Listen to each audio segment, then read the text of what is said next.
এই একটা পাপ যদি কেউ না করে ইনশাল্লাহ সে জান্নাতে যাবে। যতই পাপ করুক না কেন। বাসায় মা বোন যারা আছে অনেকেই দেখা যায় চুল আশ্রয় চিরুনি পরে গেলে বলে আজকে মেহমান আসবে। কি আসবে আজকে? মেহমান আসবে আজকে বললেই সে বাসা থেকে বের হচ্ছেন, আপনার পাঞ্জাবিটা একটু আটকে গেছে, আপনি স্ত্রী বলছে একটু বসে যান, অমঙ্গল হতে পারে, বসেন। বাস মুশরিক, শিরক হয়ে গেল। মুসলিম সমাজে রন্ধ শিরক। এখন রাস্তাঘাটে উঠতে বসতে পেপার পত্রিকা খুললেই শিরক।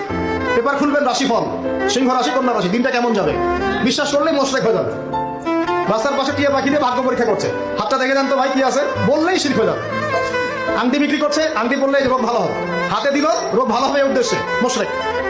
হাতে দিয়েছে রোগ ভালো হবে, আমার ডায়াবেটিস ভালো হয়ে যাবে, বিসমিল্লাহ, ব্যাস মুশরিক, নাউজুবিল্লাহ।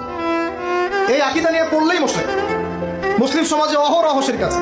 আর আবু জাহেলের যুগে কি ছিল ভাই? আবু জাহেলের যুগে অনেকদিন বলেছি মেজর 5টা সমস্যা ছিল। কয়টা? মেজর 5টা, মাইনর সমস্যা অনেক, মেজর 5টা। এক, আবু